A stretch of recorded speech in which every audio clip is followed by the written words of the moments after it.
Bonjour et bienvenue pour un nouvel épisode de podcast. Vous êtes sur Heal the World et je suis Barbara Bazinski. Aujourd'hui, c'est un nouvel espace qui vient de germer sur Heal the World, accompagné de deux merveilleuses ambassadrices que j'ai déjà eu le plaisir de recevoir sur ce projet, qui sont Julia Simon et Mélanie Mello. Merci à toutes les deux pour le cadeau que vous me faites avec votre présence aujourd'hui. Merci pour ton invitation. Merci Barbara. Mmh. En fait, lorsque je me suis aperçue que le 28 mai était une journée dédiée à la santé menstruelle, hem, j'ai eu envie de prendre un temps et de définir, de décider ce que j'avais envie de créer pour l'occasion. Parce que finalement les journées mondiales sont, je crois, un prétexte à ramener de la conscience, à ramener du sens dans parfois des situations qui en manquent cruellement. Et j'avais envie de ramener du plaisir, j'avais envie de ramener de la joie, de la sororité, du lien, et ce format s'est invité un peu spontanément et très rapidement vos 2 visages ont émergé et je me suis dit: «Mais évidemment, c'est une évidence que de parler de ce thème-là avec vous 2». Je croisais les doigts pour que vous acceptiez l'exercice et vous avez répondu à l'appel. Merci pour cela. Je vous propose de vous présenter dans la mesure de ce qui sera juste pour vous et de ce que vous avez envie de dire à propos de vous aujourd'hui, en sachant que, vous avez déjà présenté vos profils dans d'autres épisodes. Donc là, c'est vraiment comment est-ce que vous avez envie de vous présenter à la lumière presque d'un cercle de parole ou d'un moment de partage en reliant, c'est un peu comme à la maison. Et je vais peut-être commencer si ça vous dit. Je le fais rarement, je crois, sur ce format. Et hem et en fait, ce que j'avais envie de partager, je crois que c'est que je suis une femme aujourd'hui qui a envie de créer, qui a envie de créer depuis un nouvel espace, un espace du plaisir, du désir, d'un espace nouveau, un espace que je crois je me suis rarement, autorisée, et ça vient avec plein de choses à l'intérieur de moi parce que, j'ai longtemps retenu plein de choses parce qu'il fallait pas trop en faire, trop en dire, parce que je voulais pas être trop intense, et voilà, je me permets aujourd'hui de le nommer et de le déposer et puis de faire un clin d'œil à la jeune femme que j'étais avec, tout son bagage et tout ce qu'elle a hérité de ce passage de devenir une jeune femme à une femme, même si, c'est un peu curieux à l'âge des règles. Voilà. Mmh. Est-ce que qui a envie de prendre le le bâton de parole en N'importe. quelque sorte? Bon, bah, allez, j'y vais. Alors moi, aujourd'hui, ce que je suis, hem, je sens alors je vais dire un mot qu'on m'a dit une fois parce que ça m'a fait beaucoup rire et ça m'a beaucoup parlé. On m'a dit: «Mais toi, tu es une femme tout terrain». Et ça m'a fait beaucoup rire et en fait, je pense qu'aujourd'hui, pendant très longtemps, j'ai pas vraiment assumé de pas être, la femme attendue, de la société, et moi, la tenue dans laquelle, je me sens le mieux, c'est un short et un t-shirt parce que ça me permet de faire plein de mouvements, et d'être vraiment, libre, et de pas forcément faire attention à comment je dois me tenir ou me positionner et cetera. Je me sens assez proche, de tout ce qui est assez, brut, nature, vivant et corporel et pour moi vraiment en tout cas, là où j'en suis aujourd'hui, c'est de réintégrer cette importance, en fait, du corporel dans ma vie, dans ma pratique, parce que j'ai beaucoup, intellectualisé justement tout ce qui était lié à être une femme ou être, plus évoluée, à avancer et cetera et le fait de revenir vraiment au corps pour moi, c'est là que se jouent, la plupart des passages. Donc aujourd'hui, j'essaie de réintégrer beaucoup de corps, dans ma vie, heu, autant que je peux. Donc voilà, déjà je pourrais dire ça et je me sens, du coup, assez sauvage et plus, je pense, connectée, à la nature qu'avant, même si mon travail est devenu de plus en plus, bureautique. Donc j'essaie de réintégrer aussi la création parce que, ben, avec le film, j'ai eu l'impression de me perdre un peu, justement dans le côté plus bureautique que créatif. Donc je réintègre, la création aussi, après, plusieurs mois, où c'était plus de la diffusion que de la création. Voilà, et je dirais que je suis, pense qu'aujourd'hui, ce que je recherche le plus, en fait, c'est plus un sentiment, en fait, de joie de l'enfant, heu, que j'aurais pu, perdre par moment et qui, en fait, est beaucoup lié justement au corporel. Enfin, c'est de vraiment là où j'en suis, ou dans ce que je sens. Ouais, c'est ça. Je pense que vraiment quand on est enfant, on est vraiment, joyeux parce qu'on est toujours dans le présent et on est toujours dans le corps. Même si on a oublié quelque chose à droite ou à gauche, on va courir, on va revenir, on va manger, on va s'endormir, n'importe où. Enfin, on va pouvoir, bouger, on va pouvoir, on voilà, il y a vraiment cette côté, je pense que, voilà, bref, c'est là où j'en suis. Merci Mélanie.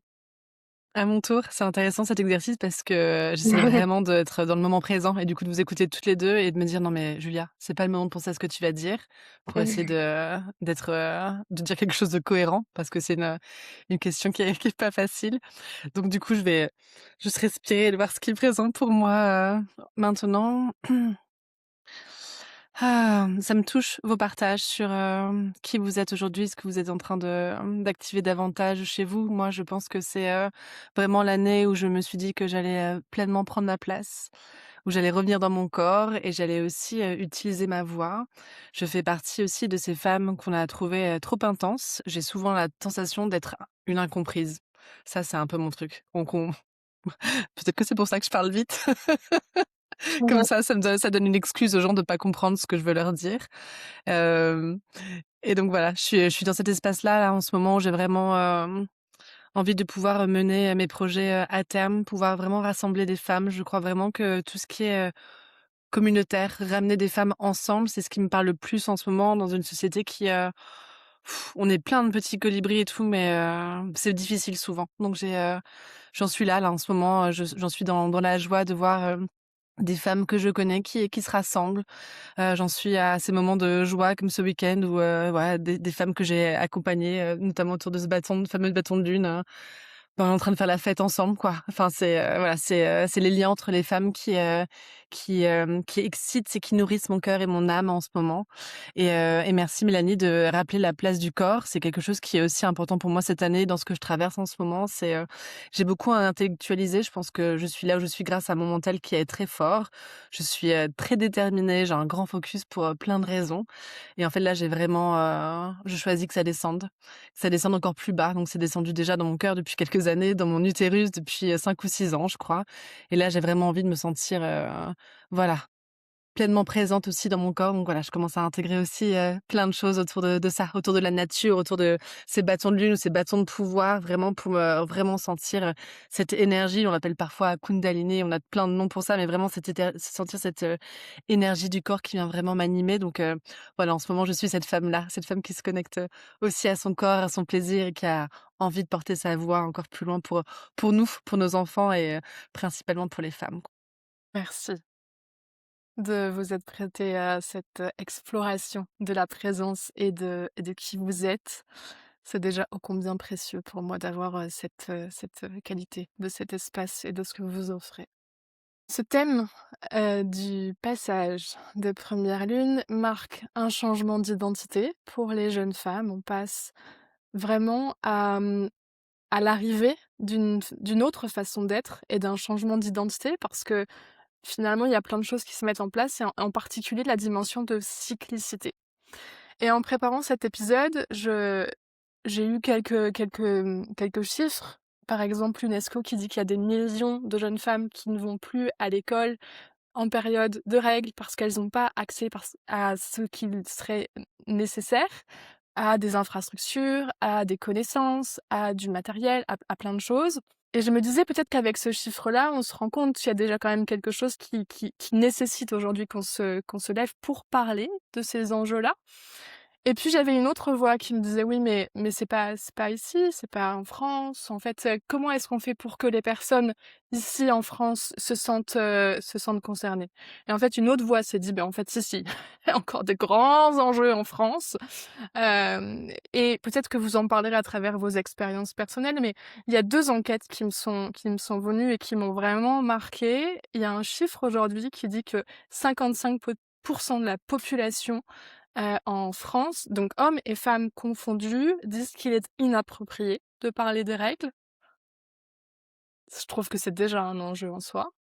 Et la deuxième chose, c'est en Australie, une vidéo qui a été proposée à la télévision avec des jeunes femmes qui vivent qui vivent et dont les films relatent à un moment les règles et donc on voit du sang qui coule pendant une douche et là on voit des serviettes menstruelles avec du sang rouge. En fait, on voit la vie et ça a offusqué au moins 600 personnes qui ont décidé de se lever pour dire ô combien c'était inapproprié et qui ont dénoncé la situation et qui ont, porté à référer à une entité qui gère la publicité en Australie. Finalement, ça la publicité est restée et maintenue.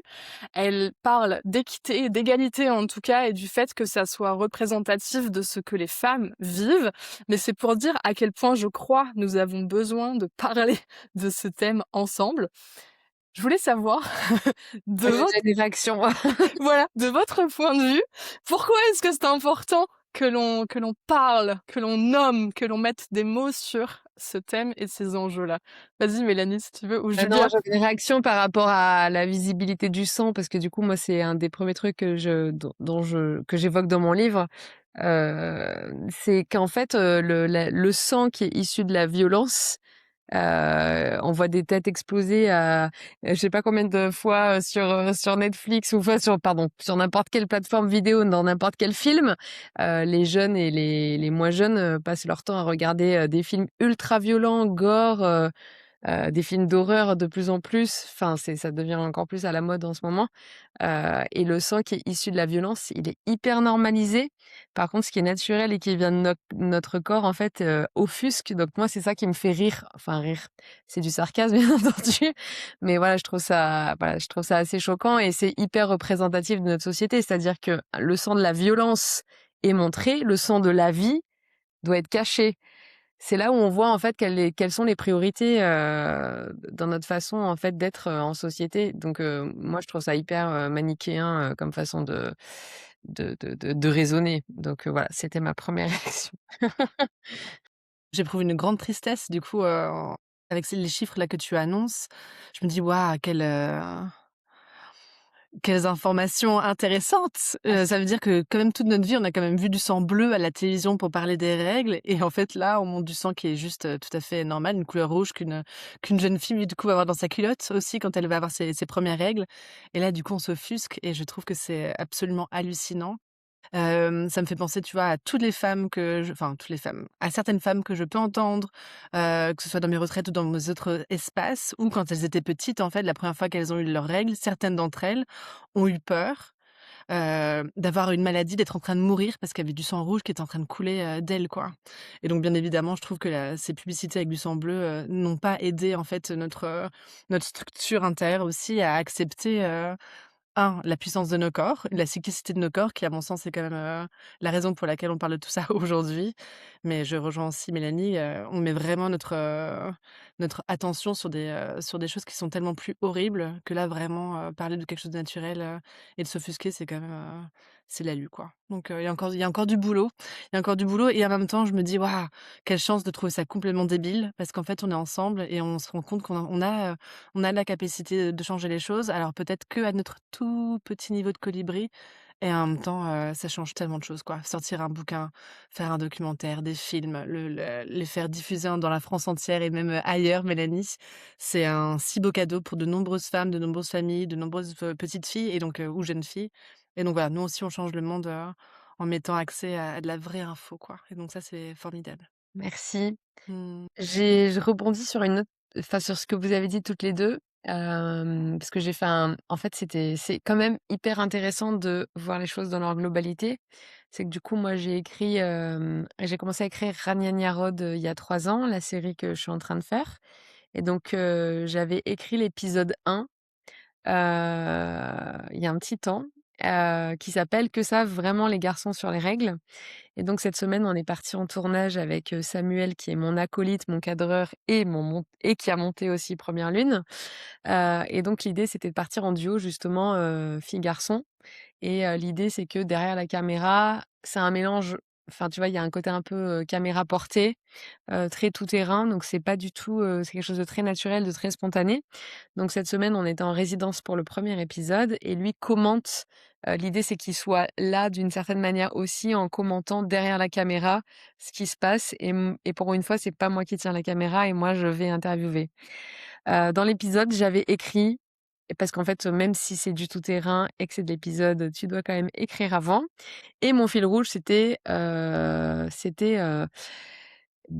pensée quand même, très basée sur l'essentialisme, pensant que les garçons, connaissaient, très peu de choses sur les règles, les hommes aussi en général et cette semaine, je me suis laissée cueillir et surprendre, par rapport justement aux statistiques et on a fait quand même pas mal d'endroits différents. C'est-à-dire qu'on a fait une maison rurale avec des lycéens, on interviewait que des garçons, on a fait un collège, on a interviewé 3 groupes de, mixtes, on a fait la rue, on a fait un barbier, un opticien, enfin voilà, on a fait vraiment, on a pris des gens comme ça en mobylette, sur la route, qu'on a arrêtés, on a parlé à des gendarmes, enfin bref.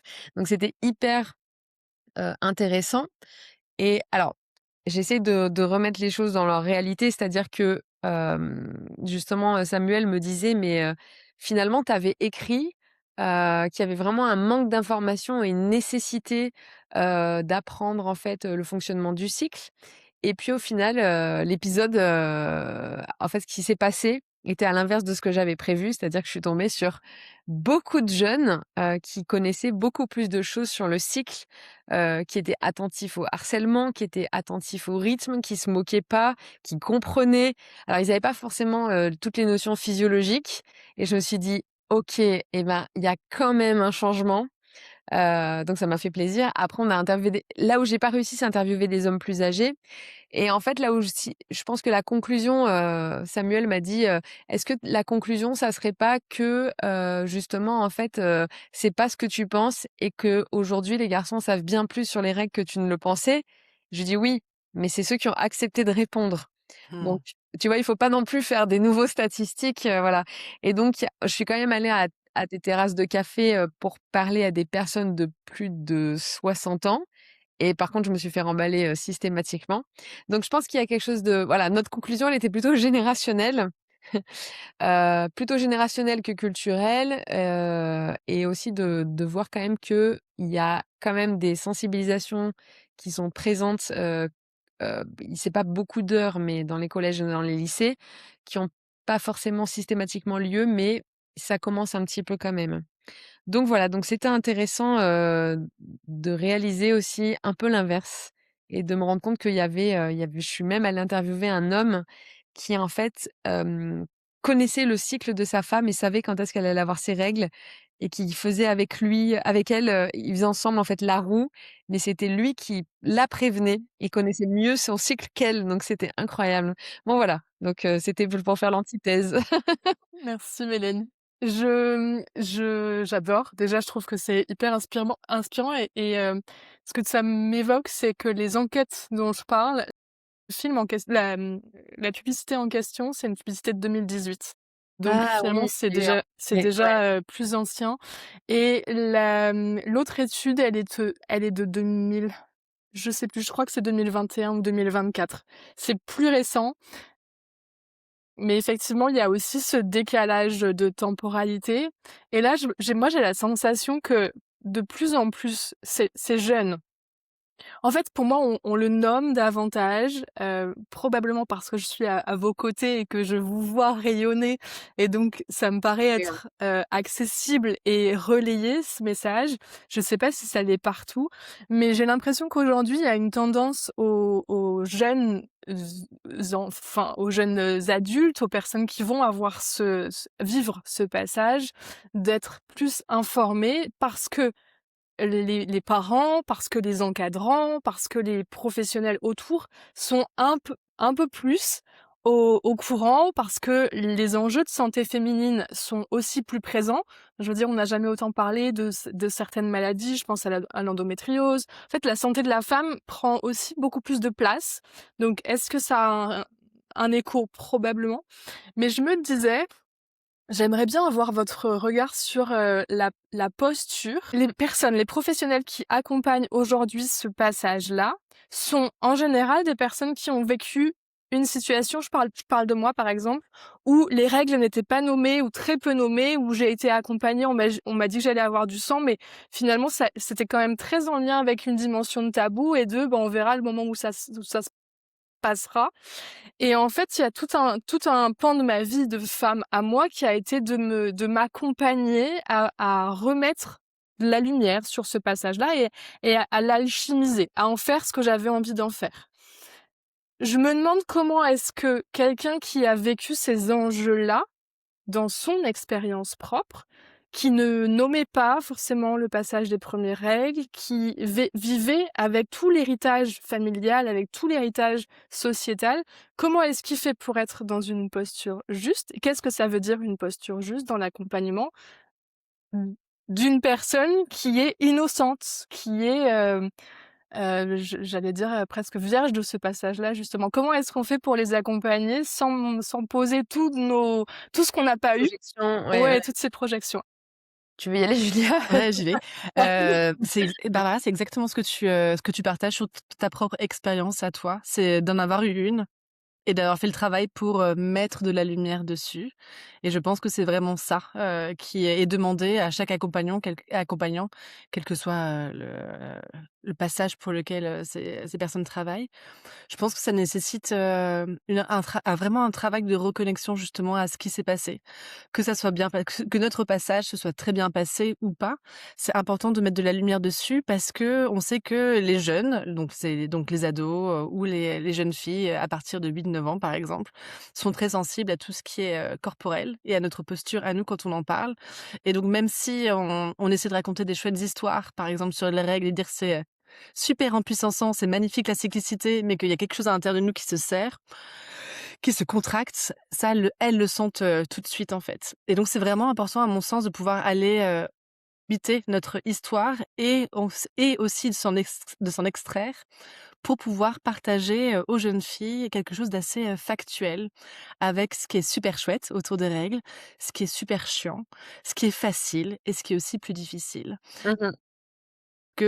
Moi personnellement j'adore avoir mes règles, là je les ai en ce moment donc je suis trop contente. On parlera pas du fait que voilà, je suis déjà en train de faire une partie du deuil du fait que je suis en périménopause et que du coup dans quelques années je les aurai plus, mais moi voilà, les règles, j'adore ça et en même temps, c'est bien normal que les jeunes filles trouvent ça, super casse-pied de saigner, de pouvoir potentiellement se tacher et cetera, de pas faire du sport comme elles veulent. Je trouve que d'être trop dans une vision trop optimiste, ça peut cacher le reste et donc le but, c'est Mmh. vraiment d'être, hyper factuel et de leur, parler de tout ça, de la puissance de notre cyclicité parce qu'elle est là, elle est vraiment présente et en même temps, c'est bien normal, parfois d'être fatigué, trouver ça nul. C'est bien normal de trouver ça vraiment complètement, casse-pied, que d'avoir mal au ventre ou au dos parfois.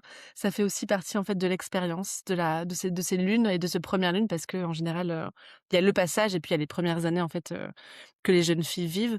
Donc voilà, qu'on soit une femme, que ce soit bien passé ou pas, je pense que c'est important de revivre ça et pour un accompagnement, un homme, je pense que c'est vraiment important que la personne vraiment s'ouvre à l'expérience, émotionnelle, spirituelle et physique aussi des femmes pour qu'il puisse, même s'il pourra jamais comprendre ça dans son corps et dans ses cellules, qu'il puisse vraiment, peut-être entendre des histoires différentes pour qu'il puisse aussi, voilà, comprendre le panel de ce qui peut se passer aussi pour une jeune fille, pour pouvoir lui, les accompagner au mieux avec beaucoup de douceur et beaucoup de délicatesse aussi. Parce que, parce que je pense à une de mes filles et je pense qu'elle préférait largement avoir une accompagnante pour parler de ce passage-là, justement. Mmh. Merci. Julia, c'était assez complet. Il y a eu plein de fois où j'ai voulu rebondir et après c'est passé dans mais non, ah non, non, non, non, Je t'inquiète pourrais pas. faire ça d'ailleurs, je pourrais faire, une pause pour que voilà. Non, non, non, non, c'était très bien. Ah mais non, j'ai trouvé ça parfait. Ça m'a fait penser à plein de choses et j'ai essayé de garder tout dans ma tête, mais c'est pas grave, l'essentiel va rester. Bah, déjà, je voulais dire que je suis, relativement, d'accord avec, ce que tu dis. Hem, pour moi, justement, je crois que j'en avais déjà parlé au précédent podcast, mais je suis pas sûre, avec Barbara. C'est qu'en fait, le côté, projection, il peut avoir aussi ses travers. C'est-à-dire qu'il y a, le fait aussi de respecter le fait de ne pas vouloir être accompagné ou de pas vouloir célébrer et ça, c'est vraiment quelque chose que je vois pas dans un monde d'entre-soi où je vais être dans mon réseau avec beaucoup de sages-femmes, de doulas, d'accompagnantes au féminin et cetera, où je vais pas forcément mais après quand je suis plus sur le terrain, notamment après les projections, mais plus avec les collèges et les lycées, là je vois justement une autre, réalité où, il y a vraiment des jeunes filles qui ont pas forcément envie, même juste de le dire, ni à leur mère, ni à personne, ou alors elles vont le dire à une amie, et cetera, et cetera. Donc pas forcément envie d'être accompagnée à ce moment-là, mais parfois ça peut se décaler dans le temps. Il y a des jeunes filles qui vont, se sentir un peu plus à l'aise vers 15 ans, 16 ans, le temps d'accepter et je pense que dans la posture de l'accompagnant, ce qui est important, pour moi, c'est de pas forcer, l'accompagnement, c'est ce que je dirais aujourd'hui. Qu'il y ait pas un déni, en fait, le mot qui me viendrait, ça serait le mot disponibilité. C'est-à-dire qu'en fait, peu importe le choix de la jeune fille, c'est d'être disponible. Pour moi, être disponible, ça c'est pas seulement juste être à l'écoute, c'est-à-dire que, elle sait qu'il y a une présence, qui est là pour répondre à ses questions ou l'accompagner. Que ce soit une infirmière, que ce soit une professeure de SVT, que ce soit une éducatrice menstruelle, une tata, une grande sœur, une maman et cetera et cetera. Mais, de pas, pousser parce que souvent, ce que j'ai pu voir, c'est vraiment, les femmes qui projettent, ce qu'elles ont pas vécu pour elles, et qui veulent absolument, faire un accompagnement, un cercle de femmes, un rituel et cetera. Et c'est, beaucoup ce qu'on voit dans Première Lune, justement, c'est à quel point du coup, tu l'as vu Barbara? Ouais. Non, tu l'as pas vu? Du coup, c'est qu'on voit, justement, en fait, à quel point il y a des mères qui projettent, de façon inconsciente en plus, ce qu'elles n'ont pas vécu pour elles et qui essaient de guérir elles-mêmes à travers le rituel, qu'elles organisent pour leurs filles et je trouve que c'est un peu piégeux. Voilà, donc enfin, c'est piégeux et en même temps, c'est aussi génial. Donc c'est pour ça que le côté disponible et être vraiment dans, la proposition plutôt que imposer, quelque chose, je trouve ça bien. Par contre, alors là, je parle plus de manière globale, mais je trouve que c'est bien d'imposer, ces horaires, qu'il y a en ce moment, dans les collèges, des VARS. Parce que la plupart des jeunes que j'ai interviewés, qui justement connaissaient le cycle menstruel, m'ont tous dit: «Ah mais moi j'ai appris ça en sixième, en cinquième». Tu peux juste nous dire ce que c'est? VARS, c'est ça C'est l'éducation à la vie affective, relationnelle et sexuelle. Donc c'est un certain nombre d'heures qui a été mis en place depuis septembre seulement, depuis cette année. Donc c'est pour ça que le film sert, pas mal de support dans les collèges parce que, ça permet de faire une entrée, en la matière et donc ça, je pense que c'est important, notamment pour les jeunes garçons parce que ce sont aussi ceux, qui voient leur mère ou leur sœur avoir leurs règles, où ils m'ont dit: «Ah j'ai eu des réflexions hyper drôles où ils m'ont dit, il y a un truc qu'elles utilisent, ça ressemble à des cartouches». En fait, voilà, il y avait des petites réactions et un jour voilà, ils ont la curiosité du matériel, mais finalement, ils savent pas trop. Donc ils entendent parler, mais ils savent pas trop. Et donc souvent aussi, il y a le fait d'accompagner, seulement la jeune fille, parce que c'est elle qui est menstruée, mais je vois qu'il y a vraiment un besoin de savoir et de comprendre. Il y a des garçons, ils m'ont posé plein de questions, et voilà, donc l'accompagnement, il est aussi là, c'est de dire: «Bah, voilà», moi à la fin de l'interview, je leur disais: «Bah, maintenant vous pouvez me poser la question que vous voulez». Donc ils me disaient: «Est-ce qu'on peut avoir des rapports sexuels pendant les règles? Est-ce qu'on peut tomber enceinte pendant les règles? Est-ce que ça fait mal?» C'était la question qui revenait systématiquement. Comment elles font pour, ça fait quoi comme sensation? Et ils avaient vraiment envie de se mettre à la place. Donc je pense que l'accompagnement, il est aussi important aussi, d'un point de vue des garçons. Ça permet vraiment l'empathie et la disponibilité aussi. Je peux partager, l'expérience Vas-y. que j'ai eue Ouais, quand j'ai fait vas-y. mon tout premier cercle de première lune, du coup, là, à Paris. Il y a 2 temps, il y a un temps avec que moi, avec les jeunes filles et dans le deuxième temps, en fait, il y a les mamans qui viennent et pour des raisons de logistique et cetera, une des mamans était venue avec le petit frère et donc le petit frère était pas dans le cercle, il était, au bout de la salle, en train de bouquiner et cetera, mais en fait, il avait bien évidemment des oreilles, qui traînaient.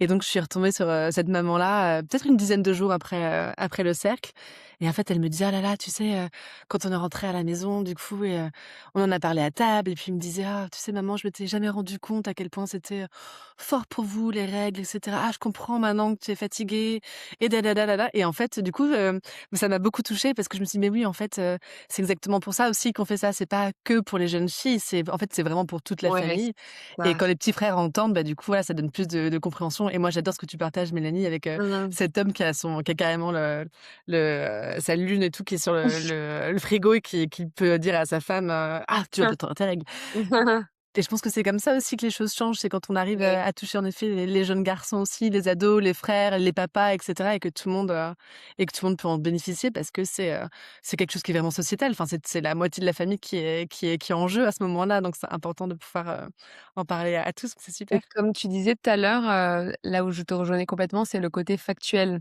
C'est-à-dire que, les garçons, sans entrer dans une forme de stigmatisation, mais ils ont vraiment besoin de concret. Et donc, là, par exemple, je leur ai donné, à chaque fin d'interview, je leur offrais un kit avec une serviette, un protège-slip, un tampon en coton bio, bon pas lavable, pour qu'ils soient, des eux-mêmes des accompagnants au cas où il y a une copine ou une petite amie qui soit, en galère.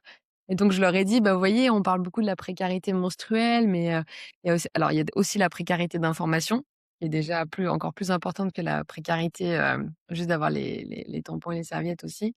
Et en fait, de dire: «Bah, voilà, on peut aussi lutter contre la précarité menstruelle à titre individuel si chacun a juste une serviette, et un tampon, quelque chose pour dépanner la copine, en cas de secours». Parce que les filles disaient: «Ah mais moi, j'ose pas aller à l'infirmière, bah, des fois elle me dit juste, bah, prends un Doliprane» ou, bah, il fallait prévoir ou, bah, j'en ai plus.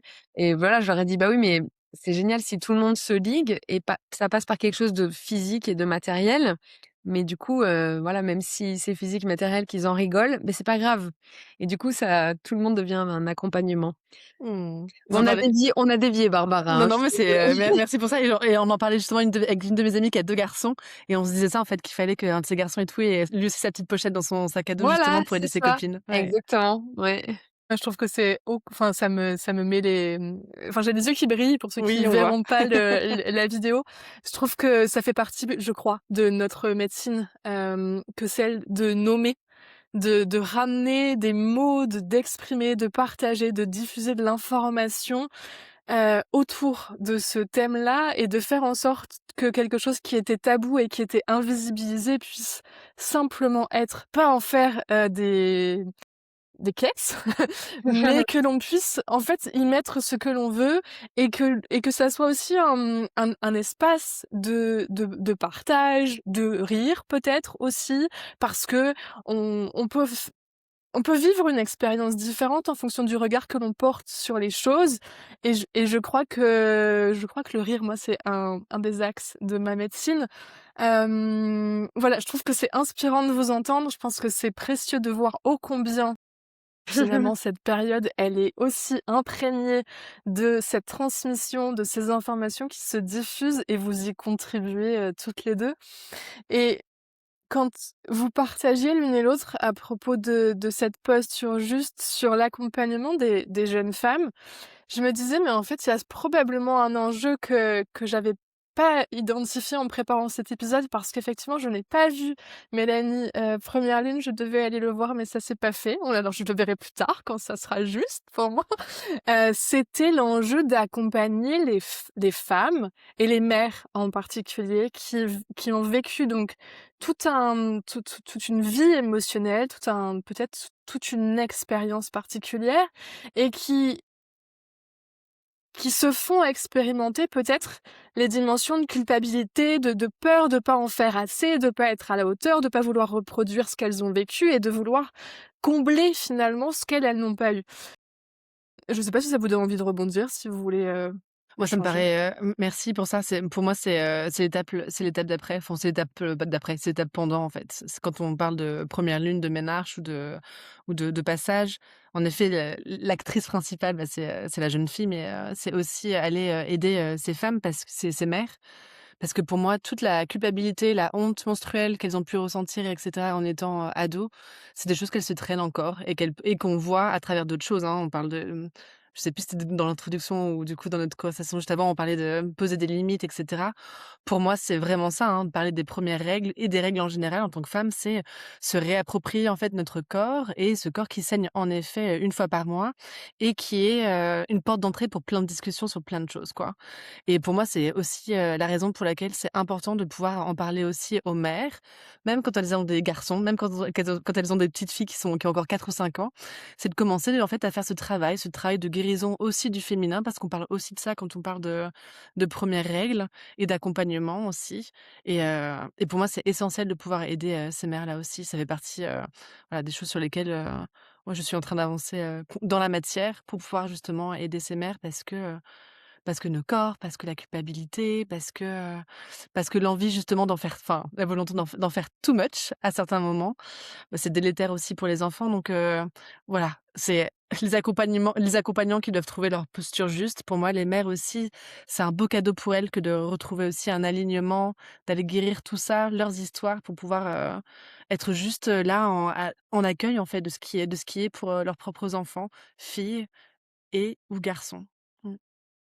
Souvent, c'est un passage, qui est aussi difficile pour la mère, parce que en fait, quand on a une jeune fille qui a entre, allez, on va dire 10 et 15 ans en moyenne, souvent on est nous-mêmes en train, de passer la quarantaine et du coup de nous-mêmes rentrer aussi dans un changement de cycle et je pense qu'il y a un vrai changement de il y a une enfin moi j'imagine enfin le côté, passer le relais.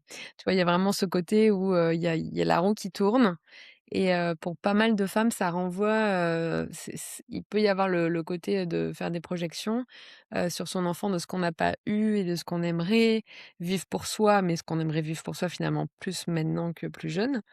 Mais il y a aussi le côté un peu déni. Ce que je vois autour de moi et surtout dans les échanges après, les projections, c'est qu'il y a des femmes qui disent: «Mais moi en fait, quand ma fille elle a eu ses règles, je me suis dit: "Waouh déjà, qu'est-ce qui se passe?"» et en fait elles sont c'est comme si elles commençaient à être dans une espèce de métamorphose où elles sortent du rôle de la mère et elles sont en train de retourner justement vers un rôle qui est retourné un peu plus vers leur énergie, sexuelle, vers la séduction et d'un coup, c'est comme si ça venait, couper, et marquer un passage, pour dire: «Bah, ça y est, en fait, non, tu es en train de passer ton rôle tu es en train de passer ton relais pour ça». Enfin, c'est ce qui en tout cas, c'est tout ce qu'il y a dans l'inconscient collectif, par rapport, justement à comment on vit, l'après 40 ans. Et il y a des femmes qui rejettent ou qui ne parlent pas, du passage des règles parce que ça les renvoie à ce cycle qui est en train de changer aussi pour elles. Ça, c'est un truc que j'ai vu et quand on en parle, je trouve c'est génial. Moi, je me rappelle de ma maman, elle m'a dit: «Mais moi, en fait, je ça y est, vous aviez grandi, je commençais à retrouver mon corps et cetera et puis un jour, tu as eu tes règles et puis, 1 semaine après, tu es venue à côté de moi dans le miroir. Moi, j'étais là à essayer de mettre de la crème anti-rides et toi, tu es arrivée avec toute ta fraîcheur et là, j'ai compris qu'il y avait un truc qui était en train de changer» et elle l'a hyper mal vécu. Mais du coup, le fait de me le dire, comme s'il y avait une forme de jalousie inconsciente, tu vois, de mère à fille aussi qui peut s'opérer, et qui est entendable et je trouve que justement, ça peut être intéressant de le dire: «Bah, voilà, ça y est, toi, tu es en train» voilà, moi, je sais que pour moi, c'est un passage difficile. Toi, tu vis un passage où tu es dans la fleur de l'âge et puis moi, je suis en train de vivre un passage où je vais plutôt, vers la descente. Puis de mettre les mots, même maladroits, peu importe, je pense que c'est mieux que de laisser, des zones de non-dit ou de pas exprimer. Donc voilà, enfin, moi, en tout cas, c'est ce que je ressens. C'est pour ça, c'est aussi un passage où je pense que la mère, elle a autant, voire plus besoin d'être accompagnée que la jeune fille aussi. Ça parle beaucoup d'intelligence émotionnelle, je crois, ces dimensions de cyclicité et du temps qui passe aussi finalement et des Oui, c'est ça. changements, des transformations, des deuils aussi parce que, finalement, c'est quitter un état en permanence, Mmh. pour en embrasser un autre et puis, avec son voilà, son lot d'émotions, son lot de d'informations, Mmh mh. et son lot de changements et des regrets et parfois de la enfin voilà, il y a plein d'émotions et je trouve Oui, c'est effectivement ça. que c'est Mmh mh. hyper précieux que celui de dire, ben, peut-être de nommer la jalousie. En fait, Mmh. c'est juste, reconnaître pour pouvoir transformer, mais avant de transformer quoi que ce soit, ça demande à pouvoir se poser avec le bagage et je crois que c'était peut-être la façon dont moi j'ai pas pensé à répondre à la posture juste. Et je crois que ça demandait à être en capacité d'accueillir aussi, bah, toutes les facettes, toutes les couleurs Oui, de cette dimension émotionnelle. Parce que ça parle aussi de ce que l'on transmet finalement et de ce que l'on cache, de ce que l'on veut pas exprimer et moi j'ai vraiment cette croyance que enfin cette croyance, c'est une croyance, que le fait de pouvoir mettre en mouvement et de pouvoir dire et de pouvoir partager et de le nommer, de pas le cacher, ça contribue à faire circuler de l'information et à ramener du oui, à pas mouvement. garder. Mmh. Je suis d'accord, que ça se nécrose pas. Ouais. Oui, parce qu'après ça ressortira d'une manière ou d'une Ça autre. va forcément ressortir. Voilà. Voilà, après ça peut être pendant un pic en plein repas, à Noël, ça peut être Quand on est déjà bien activé. ouais, c'est ça. Ça peut être beaucoup plus tard aussi, quand la jeune fille, enfin quand la jeune fille devient femme puis mère elle-même, voilà, il y a beaucoup de non, c'est important de nommer, cette difficulté et je pense que c'est aussi important de conscientiser à quel point, en fait, on sépare les âges, dans notre société, contrairement à beaucoup d'autres où, par exemple, j'espère que je me répète pas par rapport à des choses que je t'avais dit au précédent, podcast, mais en fait, les symptômes de ménopause comme les bouffées de chaleur n'existent pas dans toutes les communautés et donc par exemple, il y a des chez les j'avais étudié un texte qui disait que chez les cris et aussi au Japon, ben là, c'est plus à Okinawa, donc il y a aussi l'effet, on va dire mode de Alimentation. vie Mmh. qui joue. Mais en tout cas, il y a plusieurs cultures, je voudrais creuser ce sujet parce que ça m'intéresse beaucoup, où, justement, en fait, les femmes n'ont pas, de symptômes, difficiles de fin des règles avec les fameuses montées de chaleur, les sueurs nocturnes et cetera. Et le professeur que j'avais eu qui nous avait fait étudier ça, c'était à l'université Laval au Québec. Lui, il identifiait, la problématique, physique comme étant, en fait, comment est-ce que je pourrais l'expliquer? En fait, il démontrait que c'était lié au fait qu'on sépare les âges et qu'on met, les personnes plus âgées d'un côté ou de l'autre, mais qu'elles participent pas activement au cercle dans lequel elles sont. Donc il me donnait l'exemple d'un match, de baseball, heu, où il avait été, témoin en fait que les femmes donc c'était dans une communauté cri, que les femmes passaient un âge, donc du coup, elles sont déjà reconnues pour leur sagesse, leur statut et c'est absolument pas l'inverse, c'est pas mise de côté et au lieu qu'on les mette de côté pendant un match de baseball et qu'on leur demande de faire, des jus de fruits ou de la couture ou du tricot, je ne sais quoi, sous un parasol et ben, elles sont arbitres. Donc elles ont vraiment leur place et leur rôle.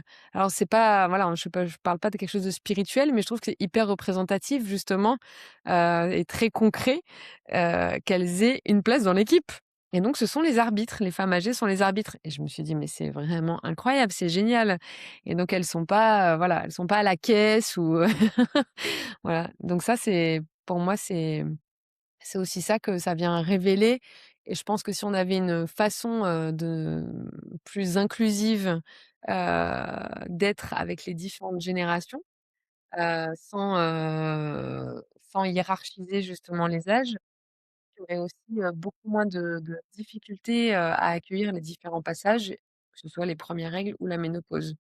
Moi, ce que j'avais cru comprendre, si je peux me permettre, sur le Japon, je croyais qu'elles n'avaient aucun symptôme, donc bouffée de Oui, chaleur et cetera, oui.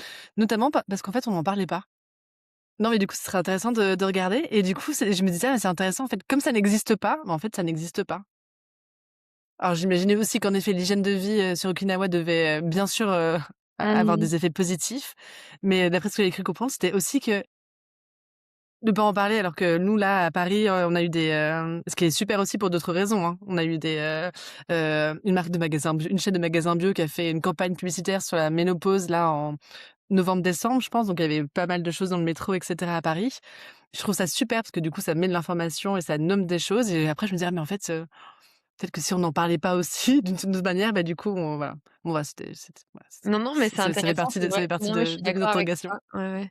Ça il y a des études comme ça où justement il faut toujours se méfier parce que on n'a pas toute la C'est ça. globalité, pour voir sur place et encore, voilà, sur place, ça dépend le tabou. Oui et puis là, c'était pas et c'est pour ça, quand je le dis, je me dis: «Mais» quand j'étais en train de dire ça, je me disais: «Ah non, en fait, avoir l'information, c'est important, mais ne pas l'avoir, c'est là, la manière dont je l'avais compris, en tout cas, c'était pas en faire un tabou, c'était que, en fait, voilà, ça n'existait pas». Ça suscite de l'intérêt pour moi pour un nouvel épisode de Épisode. podcast. Mélanie, si jamais tu es sur le terrain, je vais trouver probablement des personnes qui Je ferai pourront envoyé spécial en direct. j'adore. Je sais pas comment on fait pour faire du direct, il faut que je me renseigne. Merci infiniment pour, la richesse de ces échanges. Si vous êtes d'accord, je vous propose de prendre un temps peut-être pour un dernier mot et nous partager la façon dont on se relie, à vous, à vos actualités en lien avec ce thème des premières lignes. Alors moi, je vais conclure, par quelque chose de très important, c'est que pour moi, hem, alors je vais essayer de pas être longue, mais en tout cas, le passage de la puberté ou des premières règles, pour moi, c'est pas seulement un passage, physiologique ou devenir femme ou devenir homme et cetera, mais c'est vraiment l'importance de la transition de l'enfance à l'âge adulte et je pense que dans la société, on a besoin, que ce soit par communiquer ou en faisant un rituel ou pas de rituel, peu importe, vraiment libre à chaque adolescent, de le vivre comme il a envie de le vivre, s'il a l'espace de dire ce qui est important pour lui, et de comment il a envie de le marquer. Mais pour moi, le plus important, c'est vraiment de marquer le passage, de mettre de la conscience dessus. Parce que c'est vrai qu'on célèbre, les fêtes d'anniversaire, Noël, la fête des mères et cetera, mais on ne marque pas ces passages qui de l'adolescence à l'âge adulte et comme, dans Première Lune, on voit que le concept d'adolescence n'existe pas, par exemple au Canada. Chez les Algonquins, ils expliquent que, non, c'est l'entrée dans l'âge adulte en douceur, avec l'accompagnement de toute la communauté et des aînés. Et pour moi, au-delà, du côté, physiologique et sexualisé, de ce passage-là, il y a vraiment ce côté vraiment aller vers, la maturité adulte, et être, ne pas se sentir isolé. Donc pour moi, marquer le passage, c'est se sentir accompagné dans cette transition-là, que ce soit pour une fille qui a ses règles ou pour un garçon. Ça, c'est pour mon prochain film. Et donc ça, c'est vraiment important, pour moi de le dire parce que quand on met une conscience sur un passage, on met aussi une conscience sur comment on vit son corps, comment on vit cette effervescence, d'hormones, qui arrivent, sexuelles aussi, dans la jeunesse et dont on parle très, très peu.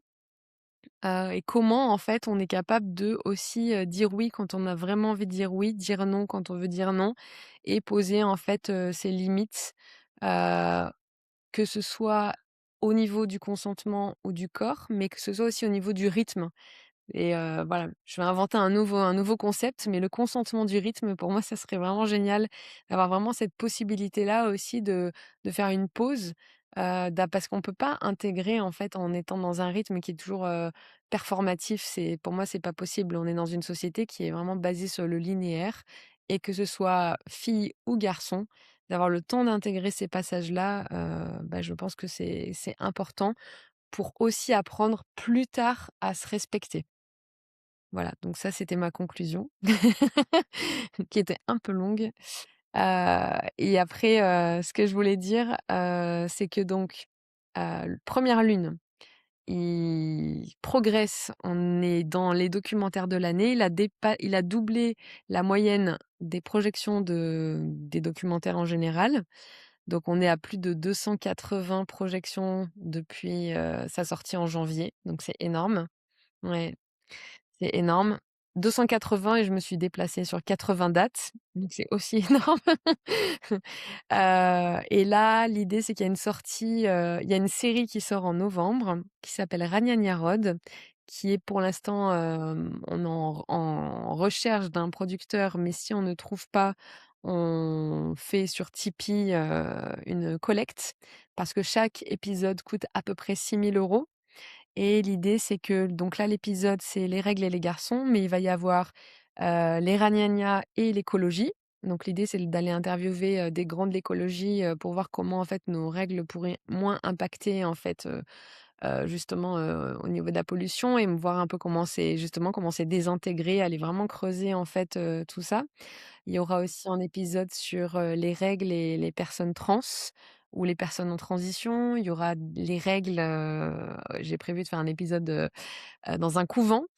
Donc voilà, il y a vraiment, au sport, il y a aussi avec des jumelles olympiques que je vais interviewer bientôt. Voilà, donc il y a plein d'épisodes, il y en a 30.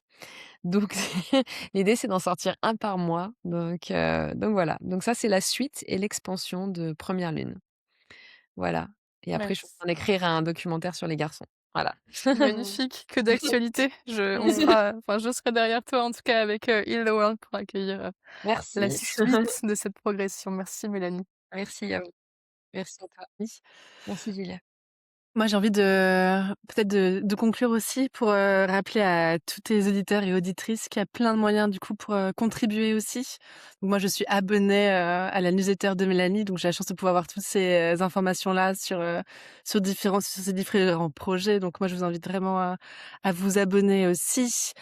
En cette journée du coup, de la santé menstruelle, vous avez aussi la possibilité de faire des dons aussi de produits, d'hygiène menstruelle pour les donner à des associations de femmes dans votre ville, dans vos villages. Je suis sûre qu'il y a plein de femmes qui seraient très, très heureuses de pouvoir, avoir accès, à tout ça. Hem un de mes souhaits pour cette fin d'année, c'est d'organiser une projection du coup des premières lunes aussi à Paris. Donc je suis en contact avec Mmh. 2 cinémas parisiens, donc on va voir Génial. ce qui sort.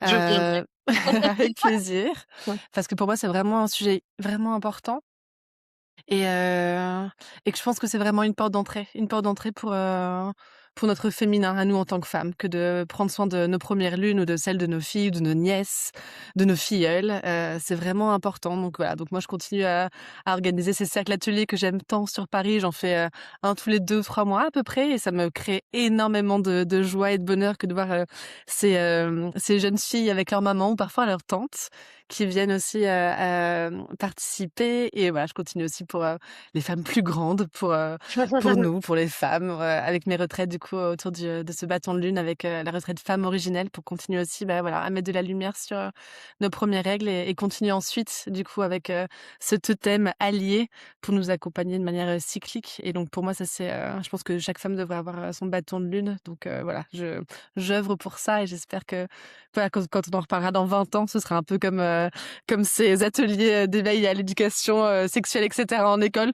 Toutes les femmes auront aussi leur bâton de lune, voilà, ça je pose mon intention là maintenant pour ça. Elle est accueillie. Merci. Merci Barbara en tout cas pour l'accueil. Avec un immense Merci Barbara, ouais. Avec un immense plaisir. Merci à toutes les 2 de m'avoir, permis de vivre ce moment, cette conversation qui est ô combien précieuse et ô combien riche. Je suis convaincue que les choses se transforment et je suis très heureuse de marcher à vos côtés, chacune dans nos couleurs et dans notre façon à nous de vivre l'expérience. Mais c'est précieux de savoir que vous êtes là et que vous œuvrez à ce qui vous rend joyeuse, ou vivante, je ne sais pas. Je vous Les 2, propose Les 2, les voilà 2. les 2. Pourquoi la choisir? Je vous totale. Merci infiniment. Si vous avez envie de soutenir, In the World, n'hésitez pas à relayer cet épisode, à le commenter, à le partager. Je serai très heureuse de répondre à vos partages et d'ici là, portez-vous bien.